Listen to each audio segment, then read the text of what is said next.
Welcome to Uncommon Courtesy. We give you the courtesy of conversation. That's uncommonly spoke of. I'm D-Mac. I'm Wesley. And this is the show. So, man, it looks like California is having a quick conundrum in their state, and it's kind of like sickening to watch. So recently, California's governor had passed a law which took effect April 1st, giving fast food workers $20 an hour, for minimum wage for their pay. Okay. Which is kind of fair. It's really expensive living in California. A lot of people, California people know it's really expensive.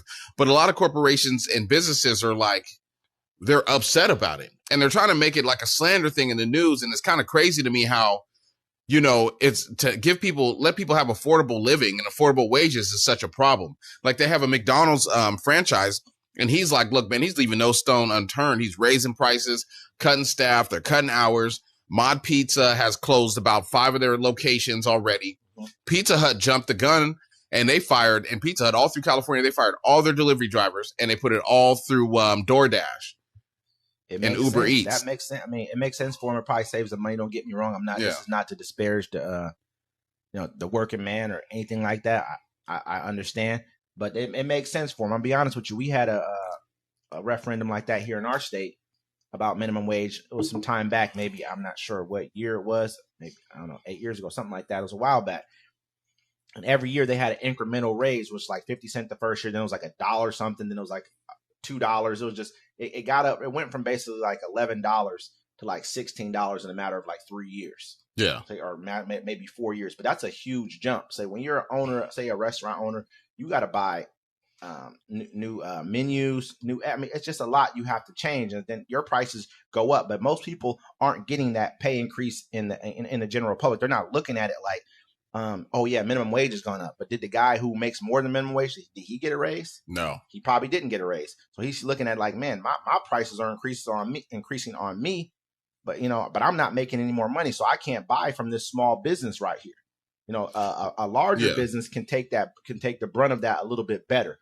But even McDonald's is not really what you consider. It's a large franchise business, but these are owned by independent operators. Yeah, most times. So you kind of have to look at it like that's a business owner too who's trying to survive. Yeah, I mean, if it's like a family business, like there's a family business here that closed in California that closed down. They didn't even give them notice. They said we're closing down because they couldn't afford it. But I mean, like a McDonald's, a Mod Pizza, billions of dollars of profit. You can't, but you're looking at it as an overall. Yeah, the overall and not cost of everything. But it's like this. It's like for me, it's McDonald's owner only owns one. He's not making $1 billion off of one McDonald's. It's not happening. He's not, and then he has to pay franchise fees. All of his costs are pretty much set costs. This is not trying to say he's not making money, but this is less. I mean, I think that's where we get a lot of our a lot of this classism when it comes to things, because people believe that business owners make so. You own a business, you're making money. He said, "I'm leaving no stone unturned." Scott Roderick, who owns 18 McDonald's in Northern California, 18 of them. Okay, and it's just, to me, it's just sad. It's like your workers, you get subsidized from the state anyways because your workers have to be on welfare. They don't have to be, but they're eligible for welfare because they don't make enough money. It don't make no sense to me. And for me, it's just like, I'm looking at all these businesses that are saying they can't pay these people this money because they can. I mean, a mom and pop's place, they can. I can kind of understand that, because if it's just you and your family, then have your family work for you. But all these rest of these corporations, these businesses, they have the money to pay you. They just don't want to because you accept it. And so for me, it's like, I'm not going to eat there. I don't eat at McDonald's anyways unless I want to punish myself. We had a Taco Del Mar here in our town. Disgusting. I mean, I liked some of it. I wouldn't probably eat there every day, but it was decent. I liked the person who owned it. It was a family who owned it that I had a relationship with, as far as me going there and buying food from. It used to be good. I used to eat there because they eat big old burritos. And next door to it, what is that? A Quiznos? Yes. The Taco Del Mar. Okay, next door to that came in a Taco Bell. Drove that Taco Del Mar right out because it didn't have a drive-through. There was, it was a walk-in. Yeah. And also the Quiznos next door, they don't ever get business. I mean, it's always empty over there. And they're national chains, but these are small business owners. The people who own her daughter went to school. The person who owned the Taco Del Mar, they were sending their kid to college with this right there. And I could just tell by the fact that when I was in there, I said, are you guys worried about that? Because I'd never like to ask this question to a business owner because I understand the angst that comes along with owning the business. But I asked them, are you guys worried about the Taco Bell moving in next door? And I could tell the the older woman, she was kind of had this look on her face like she was worried, but the daughter just was resilient. Like, no, we're not worried about. I could just. She's in college. I could just. It was that gusto of being young and not. Yeah, really see, I've seen the owners that own both of those places, right? Mm-hmm. And you can tell they're skimping on the products. Taco Del Mar used to be good, right? And then the new owners came in, and it's not good. If your food is good, then people will come. Think about it. What's that burger place? Five Guys. Those were the original owners of that. Taco really? Del Mar. But it seems like they're skimping on it. Think about Five Guys. It costs you $20 for one burger almost. But people are in there because they love their product. They have a good product. Now, if your product isn't good, think about it. If I go to Taco Del Mar and, it was cool. You got to go to the conveyor belt, make your burritos or whatever. But, I mean, we live on the West Coast, and you're selling Mexican food. Yeah. Mexican-American food, excuse me. You ain't the only pony in town. Absolutely. Think about it. We had an Azteca too, and that was the only place we had, and they were charging almost $18 for a burrito on a plate. The place opens up down the street. They give you the same size burrito for $6. Where am I going to go? Now, I understand. My biggest thing is that it's full of steak. I just feel like a lot of times people we feel like these people are making so much money, and a lot of times they're not. They're living on the margins. Yeah, well, a lot of businesses can't survive. A lot of businesses ain't good. A lot of food isn't good. You know what I'm saying? And some places aren't. They're just not good places to eat. They're not clean. The food isn't up to par. They leave it out just like the Subway over by the ferry. It's the worst Subway ever. You can tell because when you go to Subway and you look at the tomatoes and tomatoes look a little like mushy, that means because they used the tomatoes from the day before. If you skimp on items, and you do all kind of skimpy stuff, people notice it. And the word gets out. No one wants to eat your food. If you have if you sell donuts for $5, but the donuts are delicious, people will come. But if you sell them for $1 and they're still gross, no one wants your $1 gross donut. But my biggest thing is that it comes back to what they can actually pay and afford to pay their employees. That's a big thing. You really have to kind of look at and determine how quickly should they raise. Of course, I believe that people should be paid more money. Yeah. Yeah. I mean, the cost of living should go up with the inflation. Of course. I mean, and with your income should go up with the cost of living. I'm just saying at all times. I'm just saying we should shame these big corporations. I mean, you have to pay people a living wage. You're not paying them a wage where they're able to live. And the thing is, people see it now. During the pandemic, they gave everybody extra money for unemployment, right? And then people saw how much money they were supposed to be making. They're like, I can actually live comfortably with this extra $700 they were giving you. You know what I'm saying? So when they said, all right, everybody come back to work, but like, why would I go back and work for $13 an hour when I can just go find another job to pay me more? Now they're saying, oh, people don't want to work. No, they don't want to work at the places you eat at because the places you eat at and shop at don't pay people enough money. And no one has to take your stuff anymore. I mean, at the end of the day, pay the people or don't have no business. I mean, boycott McDonald's. At the same time, I understand. They got rid of the play place. Your kids don't even want to be there. At the same time, all I'm saying is these same places that we're going to boycott will just then start laying off people, and they're not going to have jobs. They're already doing it now. Ladies and gentlemen, they're already laying them off. They have to pay you a livable wage. They're like, whoop, I'm getting rid of half my staff. They got a restaurant in California where they just rearrange the restaurant so the people don't have to walk as much to go give the people their food. This guy that owns a McDonald's he's cutting hours. Think about it. They had the McDonald's up here where they were telling people it wasn't busy. They told them to clock off and go sit down in the lobby until it got busy. Really? Yeah. People do some shady stuff. Stop eating at shady businesses. Stop eating and shopping at places that have shady business practices that do their employees dirty. Because you may be thinking, hey, I'm getting a great deal. But think about it. You go to Walmart and the employees run away from you because they don't get paid enough to talk to you.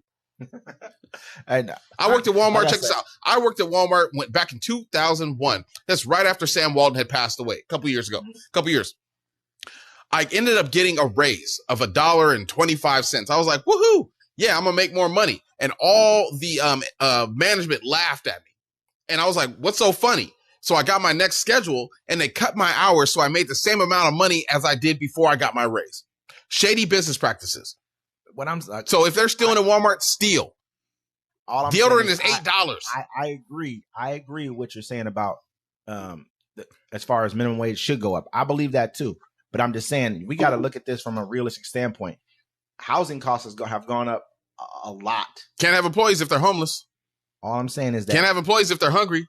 We got okay. I can't. Think about how many hours do you have to work at. Think about it. They want to make it. McDonald's meals are almost $20 themselves, anyways. You got to work an hour or two just to be able to eat there. I told my kids the other day they were tearing something up. I was like, "Yuck!" I was like, "I pay for this stuff out of the hours I work. Look, it cost me this many hours in my life. I've taken this many hours I take out of my life to earn this money." And my kids looked at me like, "Damn, Well, you put it that way, they start cleaning up the house and put everything together.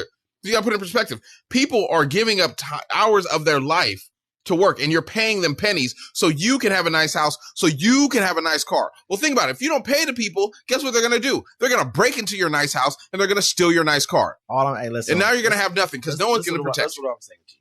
I agree with what you're saying. I agree with you. Pay the people. At the same time, though, it's not that easy. It doesn't work like that. And I wish it did. I wish it just worked that way. I wish it was that simple, but it's not that simple, man, as we think it is. It's really not. A lot of things that we are looking at are not what they seem. I'm just saying, everything went up. Where the money going?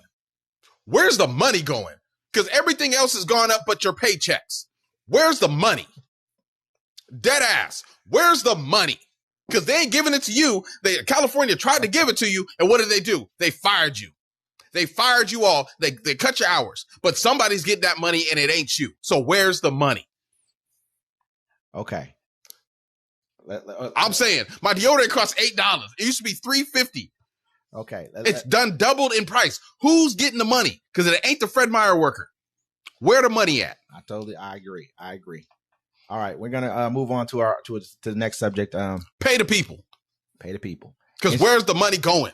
In Chicago, a guy named Dexter Reed was killed by plainclothes police officers who shot at him 96 times? 96 times. In less than 41 seconds. This was a plainclothes tactical unit. They said it was unclear why the tactical unit followed or even pulled him over. The unit originally said that it was because he wasn't wearing his seatbelt. But his car he had tinted windows on his car, so it's not something that makes sense. And why would a tactical unit pull you over for not having your seatbelt on? Plainclothes tactical unit. They're not there for people who are for regular traffic stops. They came to kill him. Let's just keep it 100. At the same time, they said that a shootout ensued after Reed allegedly fired first. We watched the video on it. Yeah. And it's unclear what really happened. It seemed like I was looking at the body cam footage. They're trying to open the door. I couldn't really see who was shooting first, but this is my thoughts on this. And you can agree with me or you can agree with me not. If I'm driving, and as an African-American, foundational Black American, if I'm driving and I'm doing something illegal, like outright illegal, I'm speeding, I'm switching lanes without my blinker or something like that, and you pull me over, I'll eat that ticket. I know you caught me doing something wrong.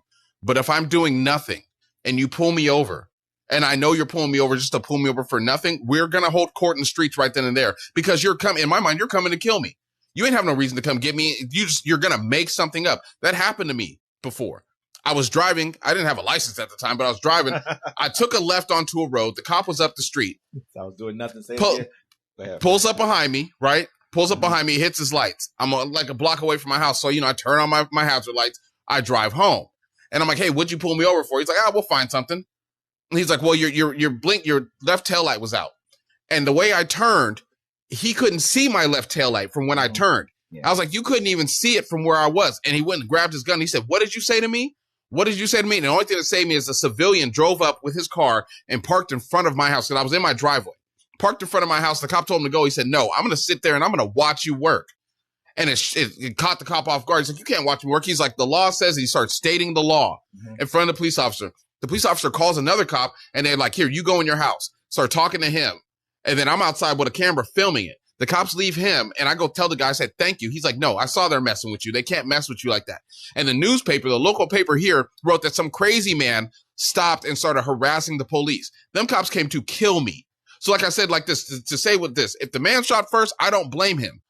Unclothed police officers in an unmarked vehicle. Someone pulls up to me with a gun claiming they're police. Remember that people were playing like they were police during the last election. They were hanging black folks. I'm gonna say like this. My biggest thing is right now is that they treat the streets in Black neighborhoods kind of like the Wild West. They figure out a way to make something happen. I understand a lot of these neighborhoods have high murder rates or high death rates in their community. Most of it caused by murder. And so I understand that part, but not when you come there as basically like vigilantes in this neighborhood and treating it like that, because you guys have high death rates in your neighborhoods as well, whether it's from overdoses or whatever it's from. You have these high drug rates, high death rates, because a lot of times what you say is, oh, there's a lot of drugs in this neighborhood. There's a known drug zone. There's known drug zones all through your neighborhoods too, but you're not out there killing people, pulling people over for no reason, searching their vehicles for no reason. It's not happening as much as it happens in our neighborhoods. And it's getting to the point to where we're starting to look at this and people are really starting to take, I mean, we've been taking notice. We've been saying stuff about this for a long time. And some people are not going for it. You pulled him over. Maybe he shot at you first. I don't agree with shooting at the police first. But he saw what it was. I don't ever trying to open his door. Advocate for any young black man to ever shoot at the police first. Not saying that he is. I'm just letting you know. I would never advocate for you to do that. I would say comply as best you can. I understand that because what they're doing a lot of times is putting people in situations. If you watch a person all day long, you're going to see them doing something illegal. That goes for everybody, everywhere. It just seems like we get it more than anyone else. They walked up to his car for no reason. He may have had a firearm that was illegal. I don't know whether it was legal. But that's not what illegal. You pulled him over for. Exactly. And now all of a sudden they're opening up his car. Now he's going to catch a felony, which is the same felony that could have been caught in another neighborhood with people who don't look like him. But they're not driving around pulling people over for no reason in those neighborhoods looking for felonies. They're not. They're coming up with things like drug court. They're coming up with other programs to make sure they don't get these felonies. So I understand certain things like that, but I would tell any young black man, if you were pulled over by the police, completely comply. Keep your hands where they can see them. It's a messed up life to have to live. I've dealt with it myself. The same thing that he went through. I went through it several times. But at some point, complying, it's not going to get you. I see people comply all the time. They still get shot. Yeah, I've seen a man on the ground. I saw a man. Yeah, they shot him. I saw a man sitting on the ground because a special needs guy was playing with a truck in the middle of the road, and he was his caregiver. He was sitting on the ground with his hands up, and they still shot him. Yep, so like I'm saying, after you watch George Floyd get lynched on the ground, screaming for his mama as he dies, a lot of people are like, I'd rather hold court in the streets. Because if they're coming to kill you, you might as well do what you got to do. I understand. Don't get me wrong. I know law enforcement. I'm not against the law enforcement. It's not about not being against law enforcement. I'm for us. I don't worry about the law enforcement aspect of it. I'm not worried about being for or against them. I'm for us. I want to see you make it home to your family. I want to see us grow old. I want to see you have children. I want to see us procreate. I want to see us become great, what we're supposed to be in this world. That's why I'm advocating for this. Believe me, I done fought against the system a million times. Trust me. I'm Nat Turner. If there wasn't, you know what I mean? Like, trust me. Nat Turner's with burners. You know what I mean? Like when it comes down to these things, I'm just telling you what somebody should tell me one day, because at the end of the day, it's not going to end well for us. It just doesn't. I'd rather you not hold court and streaks. I'd rather see you tomorrow. That's the biggest thing. We fight them in another way. That's what I would advocate for. But it's messed up. His family has to sit back and yet again, this is another tragic event that's gone on for black people. If we say anything about it, then we're playing a proverbial race car, which there's no such thing as a race car. It's crazy how you call it out as a race car. I say it like this. Nah. If you know they come, if you ain't doing nothing, they're rolling up on you. You've seen too many videos of too many people getting killed, beat, and dying just because a cop is bored and wants to create crime. Yep. If you got to do what you have to do, you have to do what you have to do. And trust me, I agree. But at the same time, I'm gonna tell you from a different standpoint. At this point in my life, I done been around for a while. I seen and done a lot in my life, and I want to see y'all make it home. That's why I advocate the way that I do. I wish the other side thought that too. Me too. You know what I mean? I sure do. I'm the kind of person. That man knew what they were coming to do. They were coming to kill that man. There's a strong possibility. They had the gun out already. They had the gun out, opening the door. Unit pulling over a person for a non-seatbelt. Yeah, I mean, this dude got. I mean, his window is completely. He got what they call murdered out. You know what I'm saying? I mean, that's a bad word to use for this, but that's what they call it. You know, completely blacked out windows. And how bored are you as a police officer where you have nothing else to do but pull over somebody for a seatbelt? You're not speeding. Your tabs aren't bad. Your seatbelt isn't on. That's between you and God right there. A plainclothes tactical unit. That's not what they're out there for. You know, at the end of the day, you pretty much have become like they're creating crime. Period. And this is what's been going on for a long time. This is why we're like, I understand. I'm not one of those people who don't understand that there's a lot of crime in the black community, and there's a lot of things that need to be done. There's crime all over America. People can always say, "Oh, black on black crime." You commit crimes against people in your vicinities. You know what I'm saying? The opiate epidemic has left no stone unturned. I see it all through the communities. We live in a highly mixed community. It is a melting pot. And I see the evils of all races. So to say here and say one side doesn't, no. I think everyone commits crimes, but disproportionately we do kill each other for no reason. I hate that about us. I'm gonna be honest. They made shows about both sides. When black folks kill each other, it's the first 48. When white folks kill each other, it's American greed. I get you. It's profitable. I understand what you're saying, but my biggest thing is that I speak from the heart when it comes to us because I do care about what happens to us. Now, at some point in time, we got to be responsible for what the hell's going on with us too. We can't just point the finger. We got to be responsible about it within our own circles. And I say black folks do everything better in the world except for enact revenge, and I'm over that. Okay. Everything in Michigan, the parents of Ethan Crumbly, who shot and killed 4 people at Oxford High School. His parents, James and Jennifer Crumbly, were sentenced to between 10 and 15 years in prison. These are the first parents who've been convicted for their children going to school, for their child going to school and committing a mass shooting. This is something that is now kind of a new precedent that's being set. I know they've charged some other parents with their kids going to school. And me personally, I don't agree with that. Unless this parent gave that kid the gun, I don't agree with that. As much as we all understand, I was a latchkey kid growing up. My mom had to work. She was a single mom. No, Ethan Crumbly. No, I remember that. He should have been. They should have charged him because the kid was looking up ammo. I remember this story. He was looking up ammo at the school on a computer, and they told the parents. The parents came and picked him up and was like laughing about, "Yeah, you can't be doing that at school. You can't be looking up the ammo." They should have been done this. Held the parents liable. I mean, it's hard, man, because at this point in time, both their parents have to work. We don't live in a world where they lived in 50, 60 years ago where one person could work. They could afford the mortgage, the car, the groceries, everything, send their kid to college, the whole, the house, everything. And so that it's a different world that we live in. And these kids they don't even want to let you discipline your child. They don't want to let you discipline your child the way you need to discipline your child. They're telling you, oh, these things are this. You need to just talk to your kid. You need to do it. The world is a messed up place. It's very difficult for a parent. Say a parent goes to work every day. And this kid, you don't know fully what your kid's doing. None of us do. They made the gun accessible to them. Lock up, put your guns in a gun safe. Tell your kids not to be bullies. Check up on your children. Talk to them. Yeah, kids, I understand parents got to work. Kids I'm a single bullies, parent too, and I got to work too. Say the kid breaks into the gun safe. Say he does. Houseway. Yeah, he breaks it. Man. If he breaks into the gun safe, then you ain't liable for it. But if you're buying your kid a gun, showing him ammo, and he has access to it, gun? Yes, he had. That's who he got the gun from. His parents. Did he get the gun from his parents? Did his parents say, "Here's the gun"? Yeah, he had his own gun. I remember this story. How old was he? He was 8. How old was he? He was a young man. He was in 15. He was 15. And they gave him a gun. I don't know if they should have given him a gun. That's a little bit different. They do need to pay better attention to their kid. Don't get me wrong. I just don't agree with people trying to charge parents for what their kids do. It's a tough world we live in. You need to give parents more rights on how they deal with their children.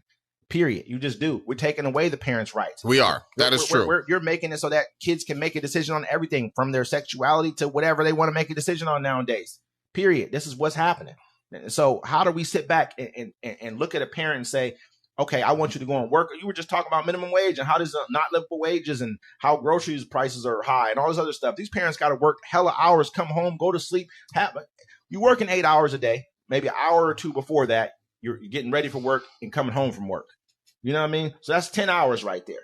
You got to sleep 8 hours. At least most of us aren't getting 8 hours of sleep, maybe 6, That's 18 hours gone. You got about 4 hours. Where's that kid at? Probably at school. While you're you feel what I'm saying? I'm just saying, charge the parents. If you give your minor access to the guns and they don't know gun safety, because the kid came to school on the purpose to kill. Think about Kyle Rittenhouse's mom should be locked up too.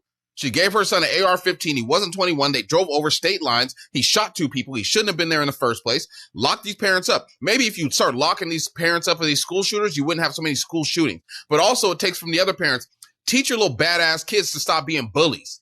Teach your kids that people are different.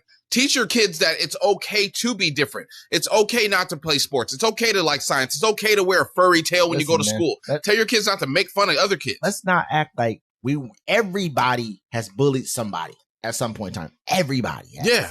That's life, man. The reason most kids bully other kids is because the main bully, they don't want to get bullied, so they bully the other kids. Or, the kids are cruel. They just make fun of things. This is what we do. Well, your kids are being cruel, and now other kids have access to guns, and now they're coming in there singing pumped up kicks. And I think that's our failure as a society. That's not just a parent's failure. That's our failure as a society. Look at what they watch. Look at the stuff that's on television. You're talking about Jerry Springer or Maury Povich. I want to be able to watch that on demand. This is what the hell. I watched Power Rangers as a kid. I wasn't doing flips and jump kicking kids on the playground. Yeah, you were. Yeah, I was. We was all doing it. But seriously though, not hard though. All bullshit aside, let's just be real here. everybody bullies. Things happen. These are kids. We just don't. We live in a society where guns are just too accessible, and we don't really have any kind of like. If you go like to Sweden, they use guns from the time they're little kids until the time they grow up. They're forced to. They're told to. They're taught to. That's Sweden, though. That's Sweden. Because they need to have that army ready because they could be invaded. But we live here in America where we have so many rights and there's so many guns. Tell your kids to stop being bullies. All I'm saying really when it comes to that is that they're teaching their kids that, the guns to us is like, oh, you got a gun. I remember the first gun I saw, I was like, oh, you brought it amongst the, the reason they're going to jail, they gave their son access to those guns. So they are to blame for that. Now, if your kid breaks into your gun safe and takes the gun, you tried everything you did. No, you tried everything you did. As much as we try to be rational, rationale does not work when people are grieving. That's why I'm very against like going one way too far or the other way too far about stuff, because I know how it goes. People are like, oh, you're for this? No, I'm not for it, but I know people. As soon as something happens to one of us, we don't care. Cut his hand off or still, this person did something to one of us. You know what I mean? That's just how we are as a people. And we can't like start setting precedents like that because it will not stop what we want it to stop at. Oh, well, this happened in this case, but those grieving parents that this kid might have went and killed with the gun that was locked up in your safe, they're going to make sure these parents get life. And that's what I'm saying right there. We can't start setting precedents like this because it will become a problem in the future. It just will. There won't be a line. Say a kid goes and kills, like, what was that, Uvalde, Texas, whatever that was. They killed those 20 kids. Say that person would have stole the gun from his parents out of his parents' safe. You think they still wouldn't have been like, so what? You still shouldn't have had the gun. You should have been watching your kid better. They're still going to try to give that person time. Yeah, no. See, that kid, he bought the gun himself. I'm just saying. Yeah, no, I'm saying, look, these parents, they bought this kid the gun. Look, there's the text messages. It's like, seriously, looking up bullets in school. The mom wrote, the son replied, oh yeah, I already went to the office for that. All I did was look up a certain caliber at the end of class because I was curious, completely harmless. The mom replies, did you at least show them a pic of your new gun? They bought the kid the gun, and he used the gun as a minor and came into school and blasted the other kids. The parents are hella at fault for that. And they should do. If you give your children access to guns like that, you should be jailed too because you're the reason they committed the crime. Is he dead? Is the little kid dead or what? The one that did the shooting? Yeah. No, he didn't get time to off himself. They found him like in the bushes and they brought him, they bring him in alive. Yeah, especially if they, Yeah, they bring, hey, you want some Burger King? They couldn't bring, what was the kid? Was the kid in Cleveland? Rice. Tamir Rice shot him on site. On site, you know what I'm saying? Little kid hopped out the car before they drove straight up on that little kid and murdered that little kid. Yep. Go watch that. There's a difference there's a clear line of difference between black and white when it comes to the way the police deal with black and white people. Well, not no more because they locking the parents up and exactly what you deserve. Get your little school shooter kids out of here. I'm telling you, man, it's an epidemic. They got to do something. There's too many school shootings. The kids aren't safe, but the schools need to adjust too. I mean, the schools are open. Put a security guard on there. Put armed guards in there. No, we shouldn't have to live like that in society. No, we should live like that in society. We should have armed guards everywhere. We live in America. We have more guns than people on the streets. Yeah, put armed guards everywhere. Pay for it. You don't want to pay your employees. Pay the guards. They don't want to pay. They don't want to pay for that either. School levies. They don't have money for that. I'm glad the levy didn't pass out here. Good. Why? Because the schools don't deserve it. They're not teaching the kids properly. Now, CK School District has a race problem they do not want to fix. So good. Go broke. I don't know. Go broke. I mean, just as much as we're looking at it like that, you're going to have more little kids who are going to be, turning into something that we don't want them to be because we don't educate them. I don't mean it doesn't matter. Oh, they still gonna get an education. When I first, it's just gonna be with old textbooks. When I first moved out here, there was 2 other black kids in the entire school that I went to. Yeah, there was only one other black kid in school with me. And a sister, like literally brother and sister. You know what I'm saying? Like he was in 6th grade, she was in like 2nd grade or something like that. I was in 5th. Yeah, you know what I mean? So yeah, there's gonna be that. We came out here. We were pioneers of a lot coming out here. We know that there's a historical race problem in this community. There's a lot. You know what I mean? There's something that we should do a segment on. But at the end of the day, you still want to educate the kids, man. There's a lot of other kids who need that education, who need those extra programs because they probably don't have much to go home to.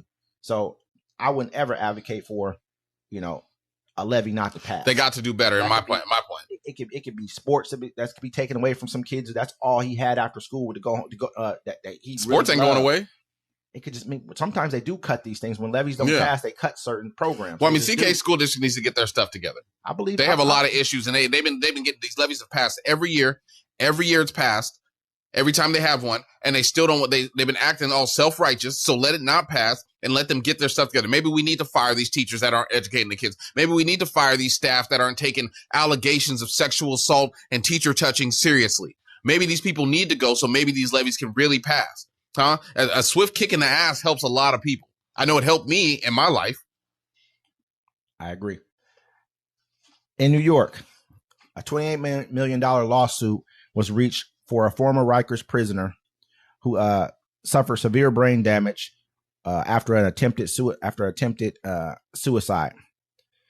While guards watched, Nicholas Bleeson who was 18 years old at the time and was imprisoned over a parole violation in Rikers Island, tried to commit suicide. There were 6 officers watching him try to commit suicide during this time, and they just watched him. They didn't go in and try and stop him from doing it, and they didn't go in until he became unconscious and limp. And by that time, he had suffered severe brain damage. This is an 18-year-old who was already known to have tried to commit suicide on several other occasions. When you go to jail, they ask you that question: are you suicidal?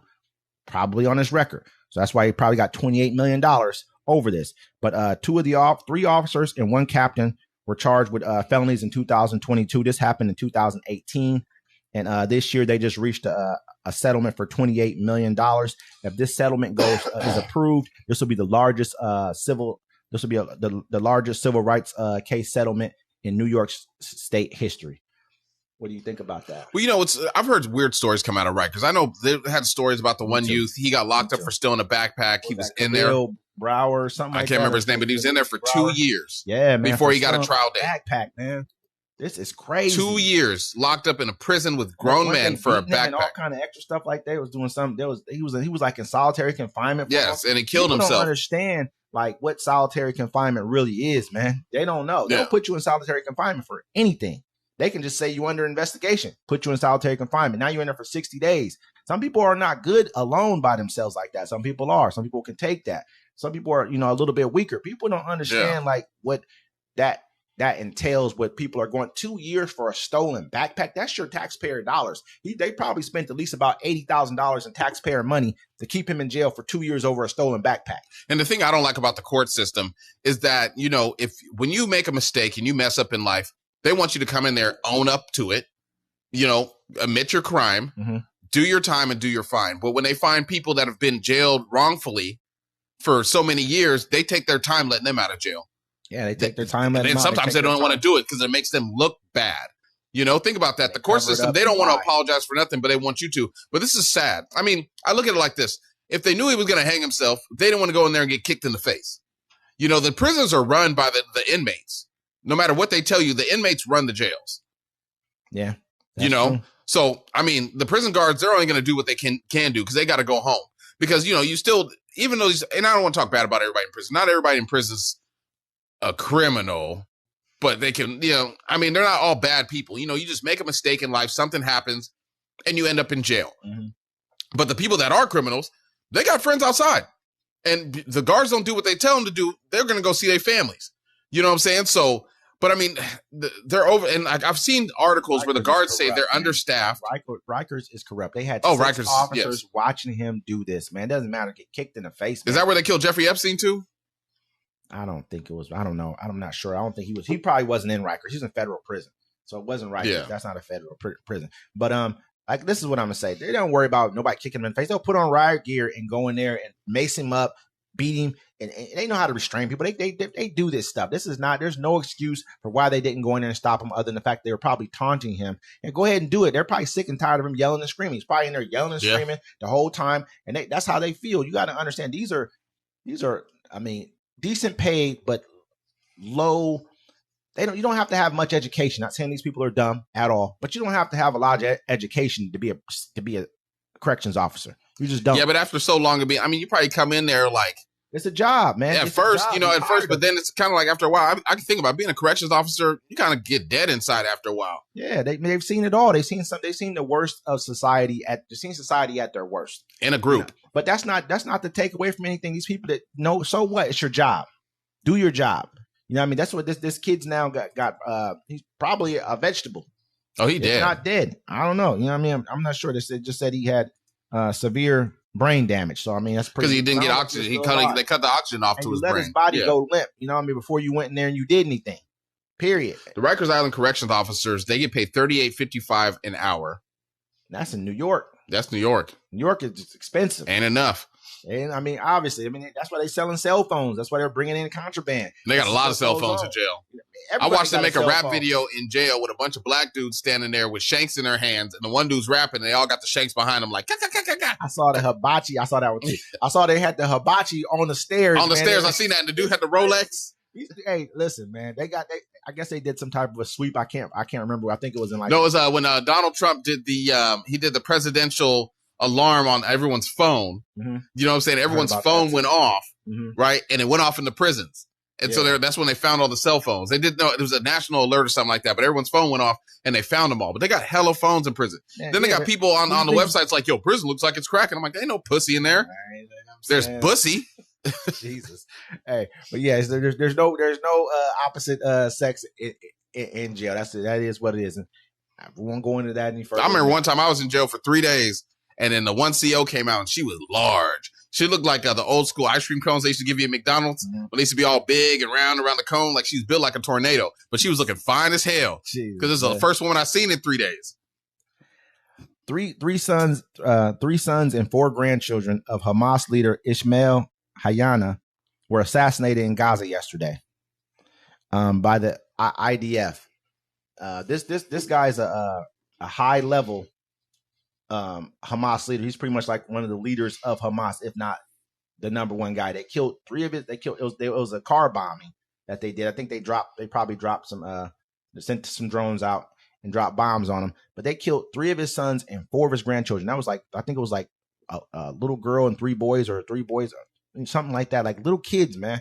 They killed all 3 of his kids. If you looked at his sons, they don't look like, like they were like look like dad bod type dudes. They don't like no militants. You know what I mean? You're not looking like you're out here putting in work or nothing like that. It don't matter. Guilty by association. Like and I know in Mexico when I was watching Breaking Bad, Gustav or whatever, he was like, look, man, I just killed your whole bloodline.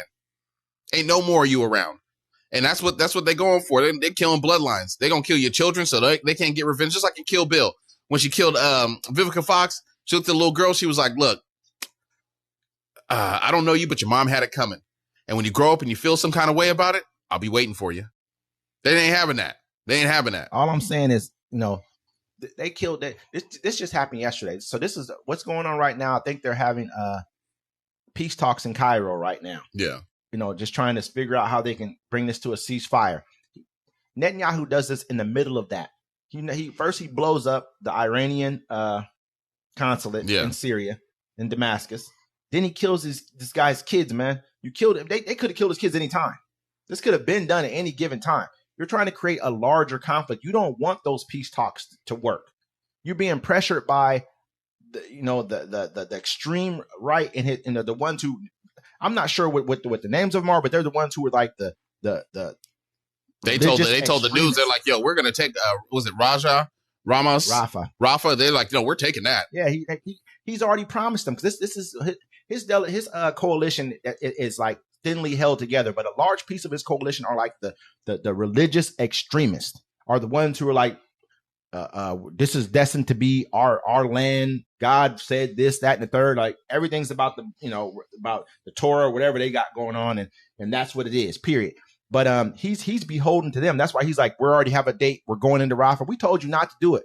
If he does that and Biden doesn't do shit, man, soft. Period. You're soft for that. Biden's already soft. He's seen all them videos of them blowing up them kids. We saw the video of the people just moving the motorcycle. They blew them up. We got to understand, like, there's something deeper when it comes to Israel and us. There's something deeper. There is something deeper. Why they got a hold on them like that? There's something deeper than that. And it's not just Democrats. It's all of them. Look, they all will kiss the ring of these guys. I mean, I believe it's central banks. I believe it's a lot of other stuff like that. I believe these are the things that these people, like, this is why I talk about it so much, because we don't look at life the way we're supposed to. These people have understood. They have, I think it's called AIPAC or something like that.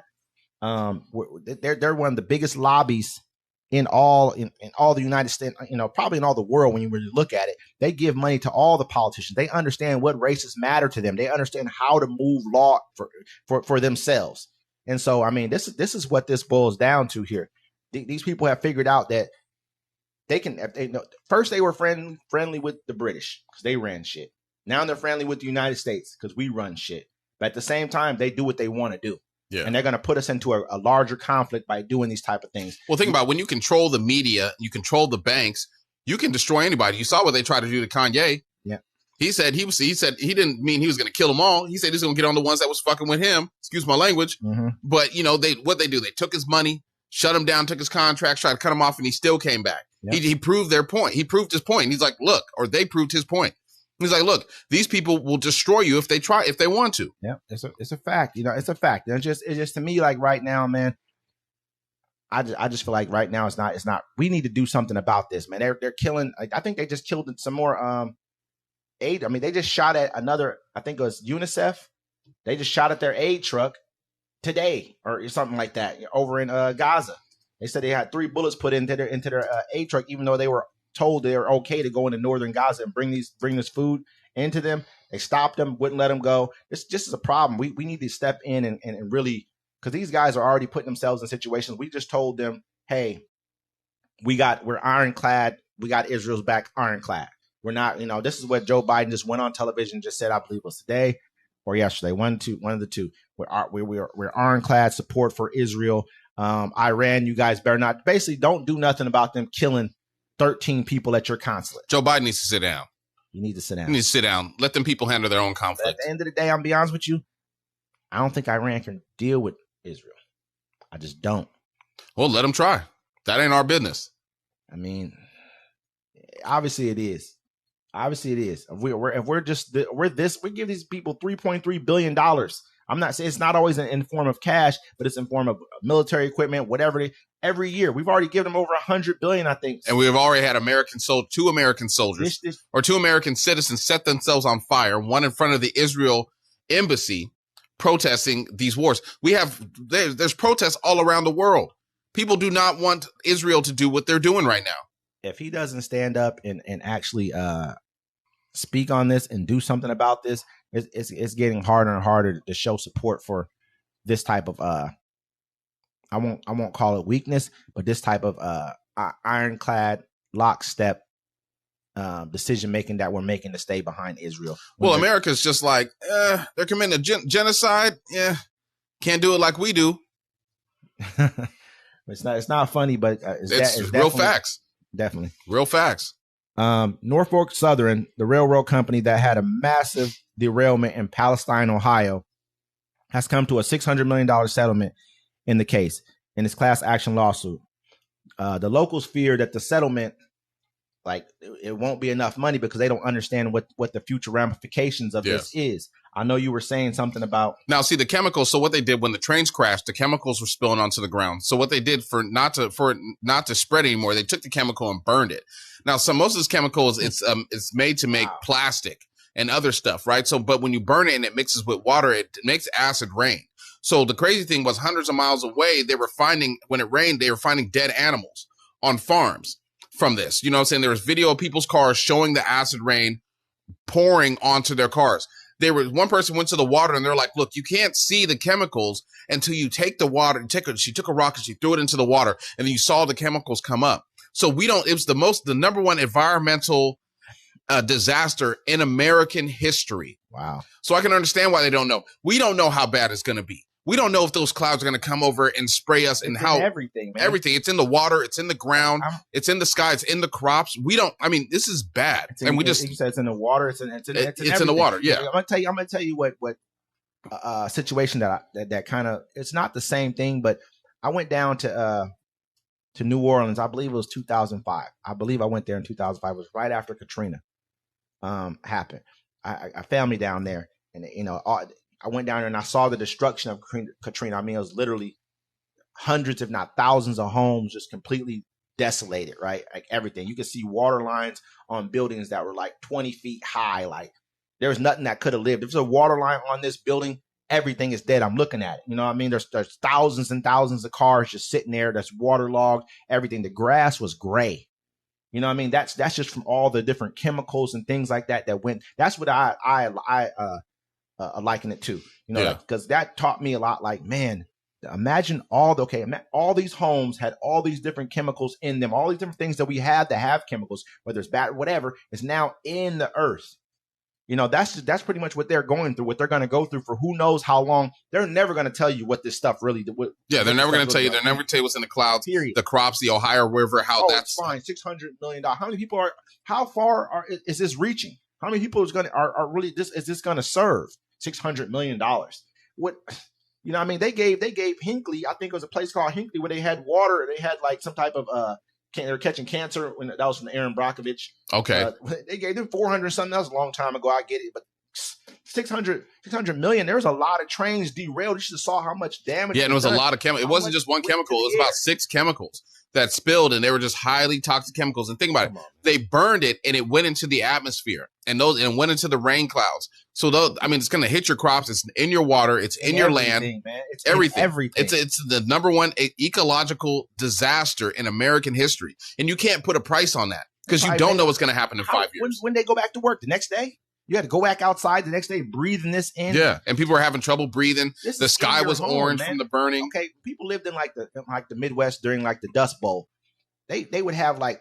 They have to sweep out the dirt or every single day because how much of it got into their home. So all this stuff is coming into these people's homes, man. It's in there already. It's in the atmosphere. Fabrics, it's in your fish. It's in nothing you can do to get it out. There's no way to remove it. They should have sent in people in hazmat suits and cleaned the entire area and did it for years to come. They can't. It's pretty much like it's the too Exxon big. Valdez. I'm just trying to liken it to some other major destructions, major. No, that's how bad. That's how bad it is. They can't clean it up.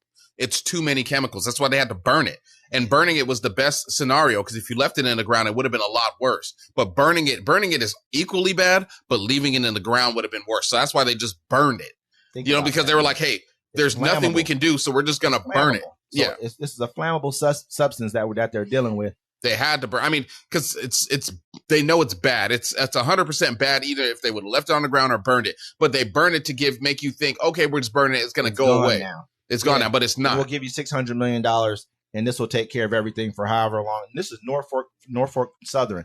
I believe that Norfolk Southern Santa Fe. I believe that Burlington Northern Santa Fe. No, I don't. I think this is a separate. These are two separate railroads. These are two of the biggest railroads in all of America. I believe it's Norfolk Southern, and I believe Burlington Northern Santa Fe, something like that. Those are the two largest rail systems in all of America, two largest rail companies in all of America. So $600 million, I think that was a drop in the bucket for this company. They should have been paying more.